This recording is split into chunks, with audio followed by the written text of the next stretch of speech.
thank you to everyone who has tuned into our Beat the Critic live stream tonight. Thank you for joining us once again. As you can see on your screen, be sure to check your Wi-Fi connection, unmute if you are not hearing us, refresh if you're having any issues, and we will get started in about 1 minute.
Welcome again, everyone, for tuning into tonight's live stream, Beat the Critic with Richard Roeper. Without further ado, here's Richard Roeper.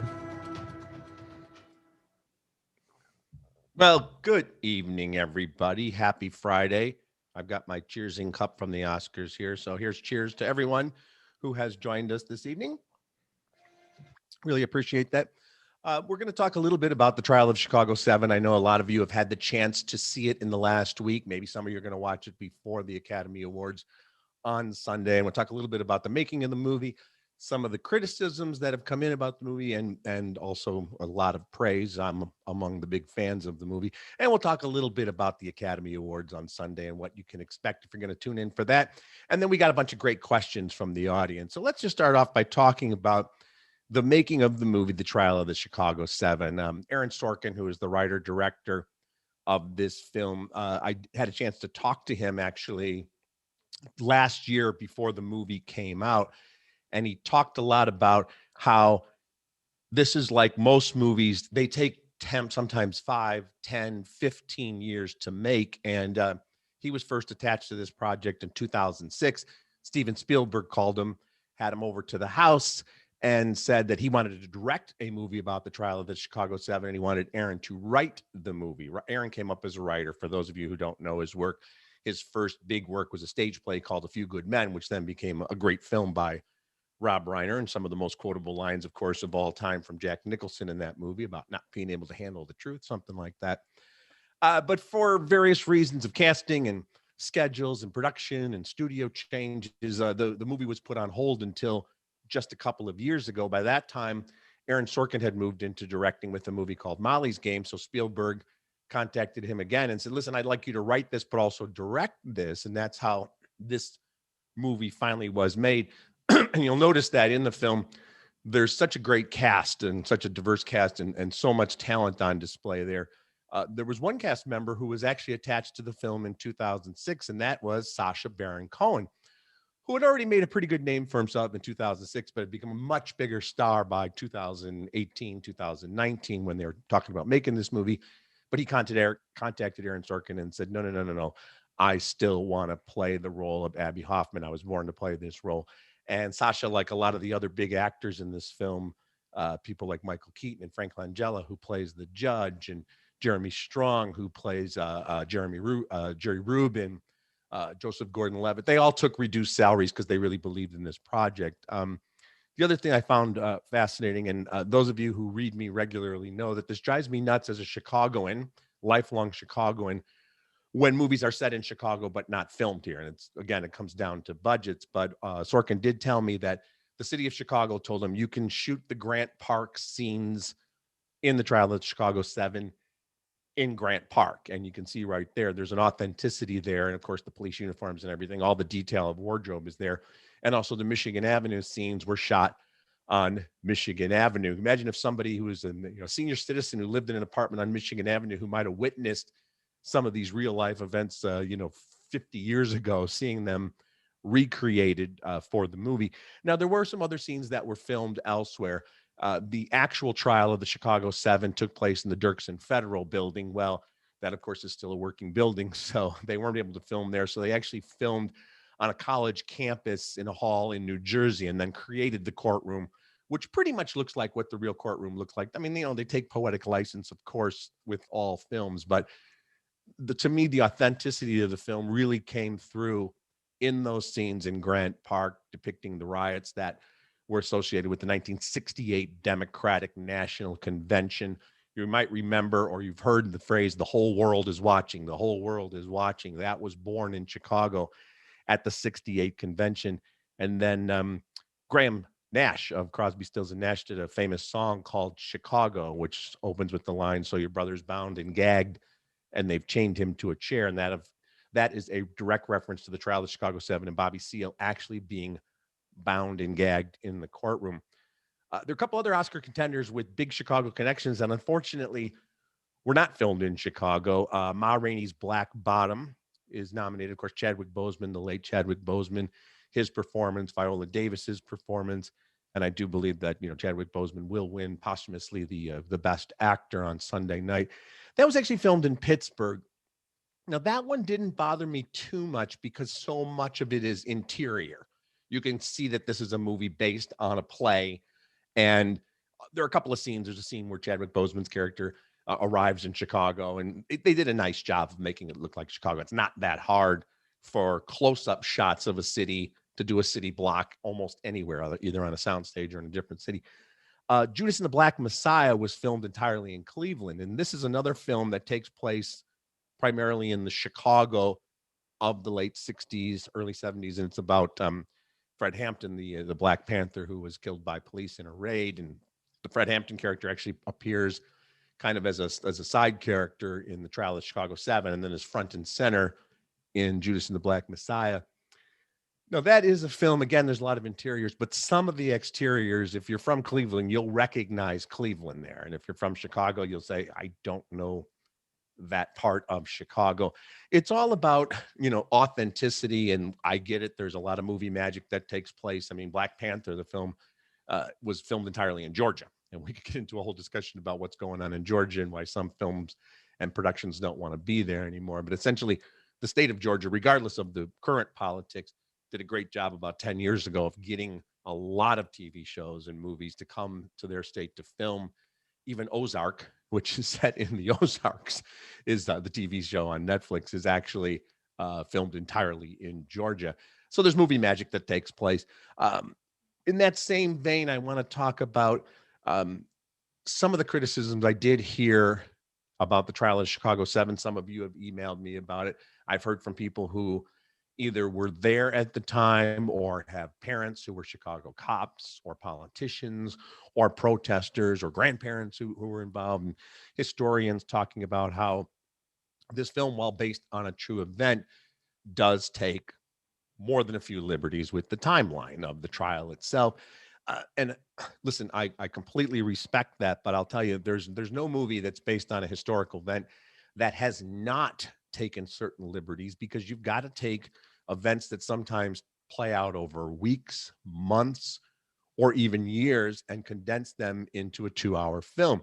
So with the trial of Chicago 7, in fact, the assassination of Fred Hampton, they moved that to have a different place that took place that actually occurred during the trial for dramatic purposes. Some of the characters say lines that aren't, anything that's on historical record. There's an FBI agent who's essentially a composite character. But again, talking to Aaron Sorkin, he talked about how the trial itself, almost everything that's said in the trial is from the transcripts. He went through thousands of pages of transcripts. And you see these dramatic flourishes. For example, we talked about Bobby Seale being bound and gagged. Well, that really happened, believe it or not, in a United States courtroom in the 20th century.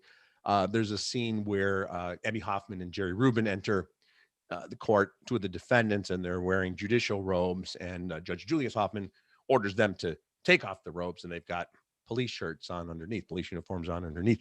That actually happened in the real life trial.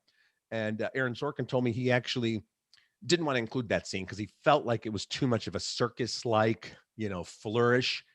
But Sasha Baron Cohen and Jeremy Strong, who played the two characters there, talked him into putting it back in. They thought it was a good moment of comedic relief. There were also some other crazy things that happened in the trial. Judy Collins, famous folk singer, actually took the stand and sang "Where Have All the Flowers Gone?" Allen Ginsberg, the beat poet, testified in Sanskrit and in Sanskrit, and actually kept chanting "Om" over and over again. And Sorkin decided, that kind of stuff, although it really happened, is just going to make it seem like such a circus that people are going to kind of get taken out of the story. But again, when we talk about adapting real life events into fictional films, Aaron Sorkin is kind of the master at this. He won the Academy Award for writing the Social Network screenplay.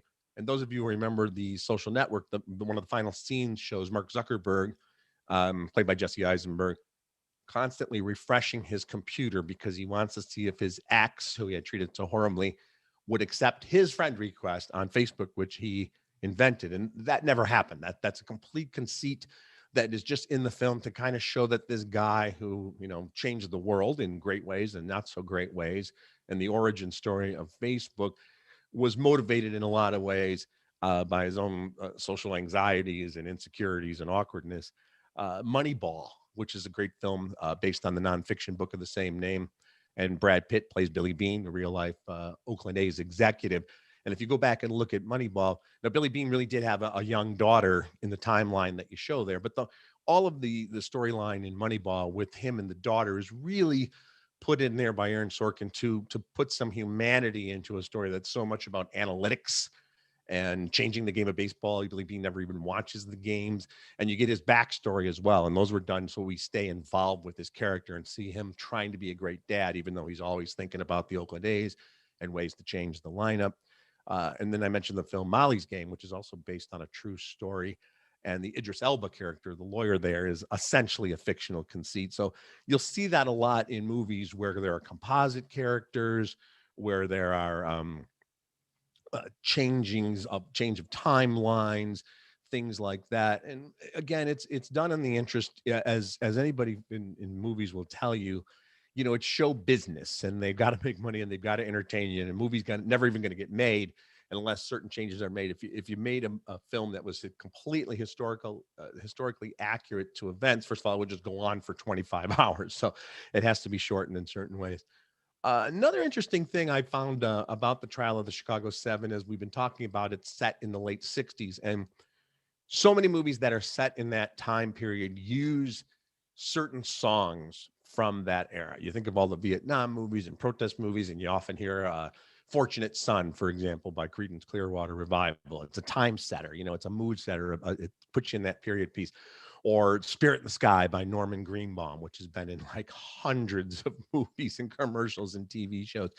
And Aaron Sorkin told me he deliberately did not include any pop or rock or soul hits from the era because he wanted this to be kind of a timeless story, even though it is a period piece. There's obviously a lot of parallels to things happening in the real world. So if you've seen the film, or if you go back and watch it, you'll notice that it's a very traditional dramatic movie score. It starts with a very jazzy opening as we meet a lot of the defendants as they're preparing to go to Chicago and get their stories and see them in various parts of the United States. But it then goes from that jazzy opening, which is very quick cut and really gets us into the story, into a very traditional film, something like the score, you'd hear something in like 12 Angry Men, to talk about another great courtroom drama. I think that was a wise choice. It doesn't make it seem dated then in a way. It actually makes it seem more of its time. Now, Trial of Chicago 7 is nominated for 6 Academy Awards: Best Picture, Best Supporting Actor for Sasha Baron Cohen, Original Screenplay for Aaron Sorkin, Cinematography, the original song called Hear My Voice, and then editing. Um, you can get my whole ballot at suntimes.com, and we've got the Beat the Critic contest, of course, which is still open. I don't think it's going to win in most of the major categories. I think Nomadland's going to win for Best Picture, but it has a chance to win for Best Picture. I wouldn't be surprised if it wins for editing, for a lot of the things we've talked about here, how it goes back and forth, how it sets the scene and sets the stage for the trial by showing us various characters across the states before they all convene in Chicago. And then you'll notice we don't actually see, the events of the riot until pretty deep into the film when we're already invested in these characters and we know who they are and we know what they're on trial for. Then we see the madness and the chaos that really took place in Chicago. So it's a complex story that played out over a couple of years and again distilled into a 2-hour film. The editing is so key in something like that. And of course, the Oscars are Sunday night. It's the I think the 93rd annual Academy Awards. And in some ways, in many ways, one of the most unusual Oscars we'll ever see. Of course, as you guys know, we're not going to get the traditional uh, Oscars where there are 3,000 people in the Dolby Theater and all the celebrities are there. There's going to be a red carpet, but it's going to be very limited. I think only about 20 press, 3 or 4 camera operators, and just the nominees and the presenters. The only people who will be at the ceremony live actually will be the nominees and their guests. They're plus one and the presenters. There's no host this year. There hasn't been a host for the last couple of years, and I think that might be something that continues even when we get back to the normal, if you will, next year. Um, in terms of the ceremony itself, some of it's going to be at that Dolby Theater, and there's a pre-show where we're going to see the performances of all the nominated songs. But the bulk of it's going to take place actually at Union Station in downtown Los Angeles. It's the train station, but it's this amazing Art Deco structure that has been used for all sorts of movie locations and often not as a train station. It was the police station in the original Blade Runner. It was Bane's courtroom in The Dark Knight Rises. It was the First National Bank of Miami in Catch Me If You Can. And in the Coen Brothers movie Hail Caesar, it was actually a movie studio. So it's got a great background, a great interior look to it. I think it'll look pretty cool, actually, to see the ceremony televised from the Union Station. Now, there are a lot of nominees who couldn't make it because they're overseas and they're quarantined and travel restrictions still in place, of course. So there's going to be a hub in London where a lot of the nominees who are British or can get to London will be as well. I'm sure we'll have some technical glitches and some, moments where somebody's Zoom isn't working or the sound isn't up or whatever, but that kind of goes with it. I think it'll actually move faster because of the fact that we've got this pre-show. So the 5 songs, which kind of honestly a lot of times stop the ceremony dead. Sometimes they're great performances, but it's 5 or 6 minutes between awards. All those songs are going to be in the pre-ceremony, so that should shorten it a little. And I think just because we don't have the live audience and all the applause and everything, it's still going to be over 3 hours. Don't get me wrong. There are a lot of commercial breaks baked into that. So, but the Academy Awards are Sunday night. And again, you can go on suntimes.com. You can see my ballot and all the predictions. There are 23 categories this year. There used to be 24, but they have combined sound mixing and sound editing into the sound category. So there are now 23 total categories. I know we've got a lot of folks. I've been seeing some great comments here on the chat. And Brian, I'm going to ask you to come on in and join me because we've got some questions and I'd love to hear from some of the folks and what they've got to say. Absolutely. So first question we have here is from Jen Bluestein. Why do critics often like the most depressing movies and pan the comedies? We need some levity. Jen, well, that's because we're a depressing bunch of people. No. That's actually a great question. And, that's interesting because I'm sure some of you might have seen a week or two ago, Bill Maher on his HBO program talking about this very thing and talking about how this year's Best Picture nominees tackle such serious subjects. And, I will say this. I mean, you look at a film like Nomadland, which is my pick as the best movie of the year, and I think is going to win Best Picture. And yes, it's got a lot of dark material. Frances McDormand. It's based on a nonfiction book, by the way, and it's about the nomad community that sprang up in the 2000s after the recession hit. And she plays a widow who's all of a sudden finds herself at a point where she should be retiring and enjoying her life, and she can't afford to keep her house. She only gets part-time work and she ends up living in a van and joining this community of nomads who roam the southwest of the United States. And it's a real life community. And they get together and they gather in various campgrounds and other places. They exchange goods. They kind of support each other. It's not necessarily what a lot of them thought their lives were going to be. Some of them love the lifestyle and they could be doing other things, but they want to live this way. And yes, it can be really dark, but it's also an incredibly uplifting and inspiring film, I think, in many cases, and beautifully shot. So a lot of films that tackle serious subjects, I don't want to say that. I don't want to say they're depressing because, you walk out of there. Yeah, you might not be, whistling a happy tune, but I think you're the better person for having seen them.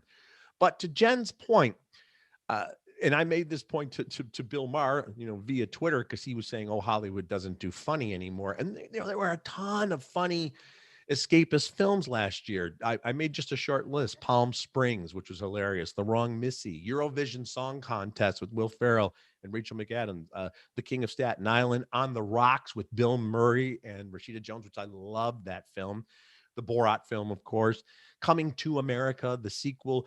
There were terrific comedies out there. For whatever reason, the Academy has never really honored comedy. And you can criticize the Golden Globes, and there are many things to criticize about the Golden Globes. But the one thing I give them credit for is they have the two categories of drama and then comedy and or musical, and it's a way to honor comedic performances. And I'm sure a lot of you folks have heard this over the years. A lot of actors who have done both, actors will tell you comedy is in some ways more challenging and more difficult than drama. And the last time a pure comedy won the Academy Award for Best Picture was Annie Hall in the 70s. Shakespeare in Love was, pretty light as well in the mid 90s, but these films don't even usually get nominated. So I agree with Jen. We need some levity. It's out there, but I think, this year and for the years to come, you're going to see mostly very serious, heavy films nominated for Best Picture. And from Casey Rawls, we have, what is it about this movie, meaning Trial of Chicago 7, that you love? That's a great question too. And listen, I got to say, as much as I love the superhero movies, the Avengers films, and sometimes there's great stuff in the horror genre, I grew up watching, the classic movies on WGN in Chicago, for example, the late night movies, the Humphrey Bogart films and Jimmy Stewart movies and Marilyn Monroe. And, you talk about great comedy, Some Like It Hot. She wasn't even nominated for that, which is ridiculous. So I still go back, Cassie, to Casey, to the great writing. And Aaron Sorkin is one of our best writers. There's no doubt about that. So I'm still drawn to films that are about something more than CGI and quick scares and the amazing visuals, that there's great dialogue, and this is rich with great dialogue. I mean, no matter what Aaron Sorkin writes about, whether it's Newsroom or some of the other films we mentioned, Steve Jobs movie he did, the writing is just brilliantly done. So that's what I love about this movie. That's what gives it what I call repeatability. Now, we talked earlier through Jen's question about heavier films. And, the truth is, I'm not going to watch Nomadland 10 times over the next 10 years. I've seen it. I've seen it twice.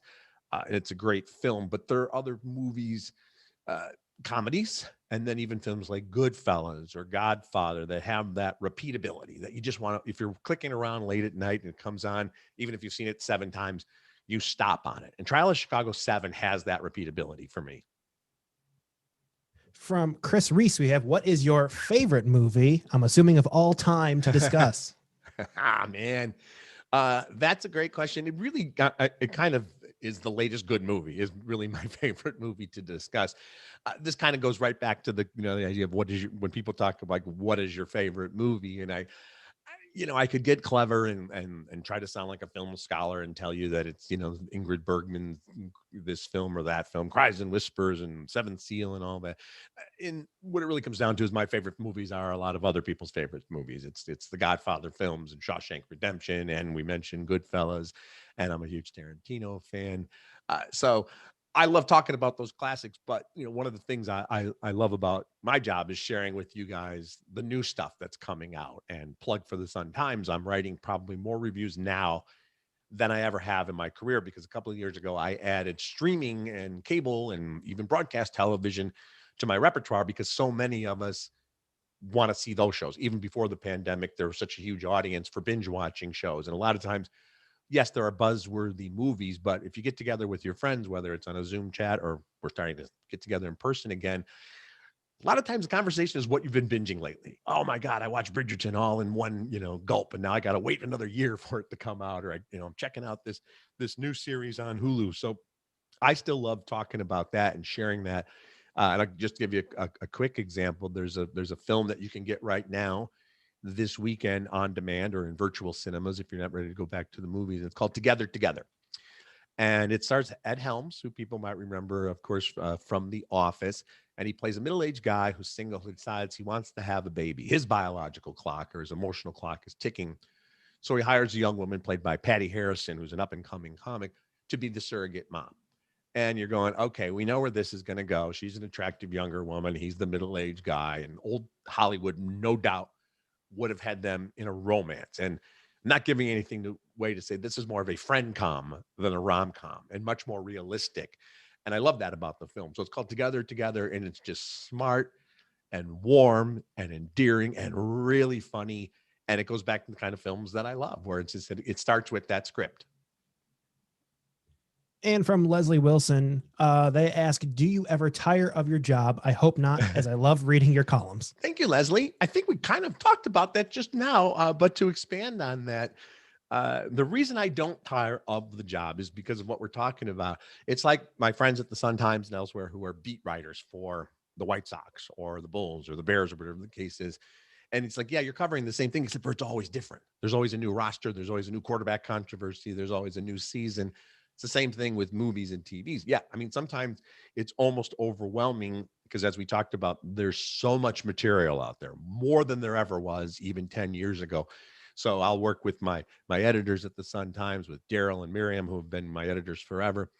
And every week there's a list of maybe 12, 15, 18 contenders for the 8 or 9 reviews I'm going to do. And I got to watch them all to decide what I'm going to review. But come on, man, what a job, what a gig. I get to see all this stuff usually in advance. And then the fun part really is telling you guys about a great new film, something fun like Together, or warning you away from something and saying your time is precious. I won't give away the title, but there's a film coming up next week that has an Academy Award winner in it. It has a current Academy Award nominee in it. It's got an intriguing premise, and it is just one steaming pile of garbage. And I can't wait to tell you guys, because the truth is, it is a lot of fun to write those reviews as well. But in that case, I feel it's my duty to see these things so you guys don't have to, because you get really mad at me when I recommend something that you don't like, and then you say, I want my money back. I'm like, well, I didn't make it. I just liked it. So no, I never tire of the job. And I still get to write the occasional column that's not a review. In fact, in this Saturday's sports section, I did kind of the baseball Oscars, the best baseball performances, best baseball movies, best baseball lines, best use of a baseball bat in a non-baseball movie. Spoiler alert, that's Robert De Niro in The Untouchables as Al Capone. So I love to do some different things like that as well. Great question. Thanks. And finally, from Mark Chrisman, we have, if you could go back in time and join a movie set while a film is in the middle of production, which film would you pick? Yeah. Wow. That's interesting, because some of the movies that I talked about that are my favorite movies of all time, I don't know if necessarily I'd want to be on the set. I don't want to be on the set for all of them, maybe, but there are certain films. I mean, you think of something like going way back to see them making The Wizard of Oz and the incredible sets they did, and Judy Garland singing Somewhere Over the Rainbow, or I mentioned, the Tarantino films.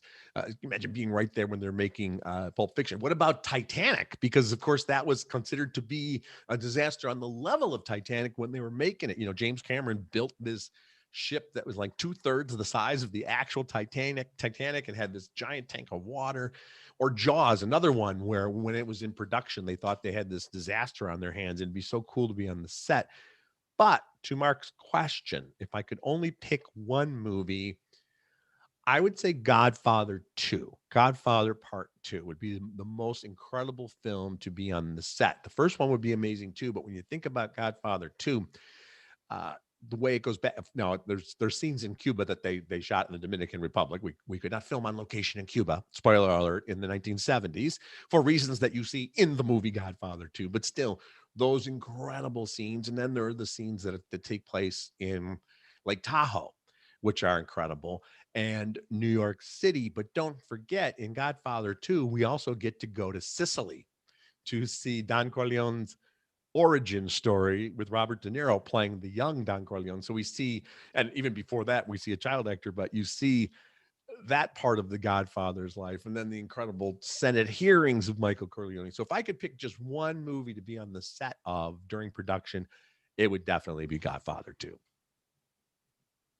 That was all the questions. That's all we had there. There are a few Fantastic. people talking about the relatability of living in history and now it becoming entertainment, which is kind of an interesting topic. People talking about Ken Stater being there during 68 for all this and kind of seeing it through a creative lens now. Do you have any Well, opinions Brian, on you know that? I remember after 9/11, and everything stopped, of course. There were much more important problems, in the world, and true tragedy. But Hollywood wanted to reflect that, and certain movies were pulled from production and never done again. Then eventually, we've seen a spate of films and television shows about 9/11, and I think when you've lived through it, there's even more care given to trying to get it right. I mean, listen, we talked about Spielberg, and Lincoln is an incredible film, but you're not going to hear from anybody who was around in 1865 to say you got that wrong. You'll hear from historians, but when people live through events,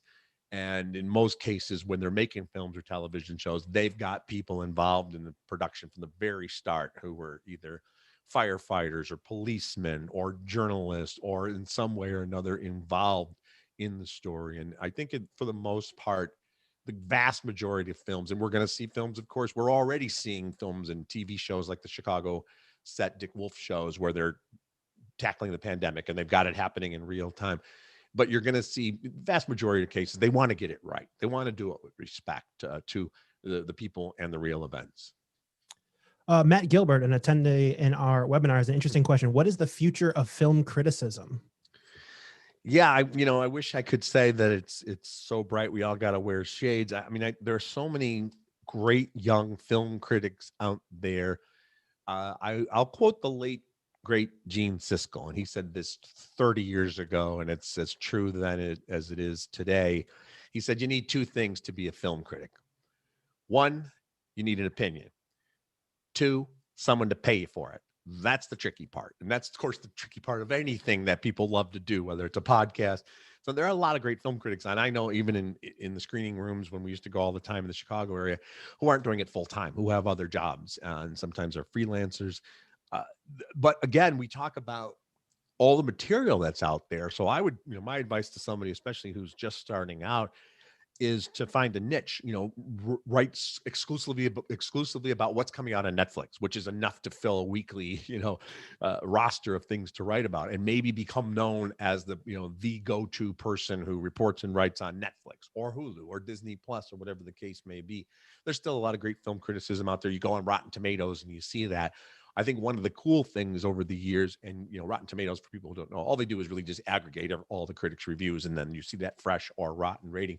But one of the neat things is you'll see reviews from all across the world, and they'll be translated in a lot of cases. So you can see what they thought in Korea, in North Korea, or in South Korea, or in China, or in Brazil, or in Great Britain, or whatever the case may be. And back in the day, we didn't really get to see those reviews, and there weren't as many of them because film has become so international. So there's actually more film criticism out there. The job market, it's tough, like it is in a lot of professions. Everything has changed after the last year. Carmen Nelson wants to know, what is the future of movies at the theater? Is the movie going experience going to change? Yeah, I think it's a great question, Carmen. It has changed already, obviously, and we saw the studios very begrudgingly, and they kept holding out hope that they could put a lot of these films that came out on that we're talking about, like The Trial of Chicago 7 and Nomadland and Ma Rainey's Black Bottom, all these nominated films, almost all of them either got a limited theatrical release or went straight to a streaming or virtual cinema because the theaters just weren't ready to reopen. And now Warner Brothers has said that even after the pandemic, they're going to make their films available on multiple platforms. You can go see it in a theater, as was the case with Wonder Woman 84, or you could see it at home and pay a premium price. And I know some people say, wow, Disney Plus, for example, they'll charge you $30 for their latest animated film or something like that. And you go, wow, it is a lot of money. But on the other hand, if you were going to take a family of four to see a movie, it would cost you a lot more than $30. Let alone when we start talking about maybe parking or a babysitter or concessions and things like that. So I think we're seeing with the studios, they've gotten smart about this. And of course, Netflix is also putting up the money, and Amazon is putting up the money in a lot of cases. The Irishman, the Martin Scorsese film, doesn't get made without Netflix's money. His studio that he has had his lifetime arrangement with was not going to spend $150 million on another gangster film. They just weren't, they didn't think it was commercially viable. So they're partnering with the streaming services. It is a shame to see that some theaters, movie theater chains, have closed down and might not ever open again. But that all being said, I still think there's a great future for theatrical films. People have been talking about the newest thing killing movies, when TV came out in the 50s. Well, that was going to be the death of cinema. When the VCR came out in the 70s, well, that's it for cinema. When cable really exploded, now it's streaming services. But there's always an audience, and in particular, a younger audience that wants to see movies in theaters. And we've talked about some of these films, comedies, the big superhero movies, horror films for sure. They're more fun to see with people. The truth is, you can watch Nomadland at home and get the experience. That's the truth of it. Or even the Trial of the Chicago 7. But man, seeing A Quiet Place, when I saw that with a preview audience of 200 people, and you have those scare moments, and then everyone has that cathartic laughter, there's nothing that can beat that. It was a real shame that Coming to America, the Eddie Murphy, the sequel Coming to America, didn't play in theaters, that we watched that at home, because that was a film I think would have, and I loved it. I know some people said, well, it's just like the first one. I'm like, yeah, it was a tribute to the first one, like a lot of sequels are.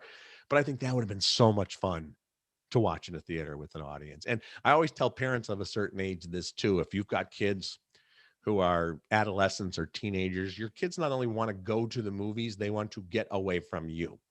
And movies are the first thing in a lot of cases that kids can do where you feel that. And listen, we know the ways of the world, but your 13-year-old you can drop them off at the movies, and for 2 hours they get to see their friends, and then you pick them up. It's the first kind of social thing, one of the first social things they can do without you. And in the age where everyone's a critic, Barbara wants to know, are the Oscars and other award shows obsolete? I don't think they're obsolete. The ratings have been way down for all of them, partially because we don't have the pump and the circumstances. And I know people say, there's so many things happening in the world. Nobody wants to see all these rich and famous celebrities dress up. And that's actually kind of the point, though. It's escapism. That's what it's always been. I mean, the Oscars, with very few exceptions, during World War II, we had, and again, there were some sporting events that were canceled or postponed, but, it was very important at the time for baseball to still play in America, for games to be there, for people to be able to go to the movies, for life to continue, and for us to have those escapist things. I think the awards ceremonies, yeah, they're never, the biggest ratings. We mentioned Titanic. They had like 40 million people watching that. They'll get half of that on Sunday. And I do think some people are just kind of over all of that and the self-indulgence of it all. But when we go back to the traditional ceremonies, especially I think, the Grammys, and even though I'm not exactly hip to all the music that's being featured on the Grammys, they did a very smart thing about 10 years ago with the Grammys. They decided to turn it into a concert where they gave out trophies instead of an awards ceremony with a few performances. So you see these incredible music performances. Oh, and incidentally, once in a while, they'll hand out, the best song or the best record or something. And they become kind of must appointment television because they're so great. Can't do that with the Oscars. You can't have people recreating their acting on stage, but they do what they can. So no, I don't think the award ceremonies are as popular as they once were, but people still tune in. The Academy Awards will still be in the top 10 rated broadcast programs of the year. And probably our last question here. Paul is curious what you think of Soul and some of the other animated films this year. Oh, yeah. The Pixar film Soul is beautiful. I love that movie. I think it's in the top 10 of Pixar films. I always feel bad for the other animated film nominees when there's a Pixar film up for Best Picture, because it almost always wins. I love that Soul has, we talk about so many animated films that have levels for that only the adults are going to get, only the children are going to get. And this is a classic example with this, because it gets into some real heavy existential stuff, but then is also just funny and beautiful to look at. And the other thing I would recommend too, Brian, to folks out there when they talk about the animated films, all the 5 animated nominees are terrific. But if you get a chance, and a lot of times you can find these on YouTube or elsewhere where you don't have to pay for them, check out the animated shorts and the documentary shorts and the live action short films. They're almost always 10 minutes or less running time. And you will see some beautiful filmmaking at work. And in a lot of cases, you're seeing works of directors and editors and writers who will go on to do great things. The Pixar campus is actually the prime example of that.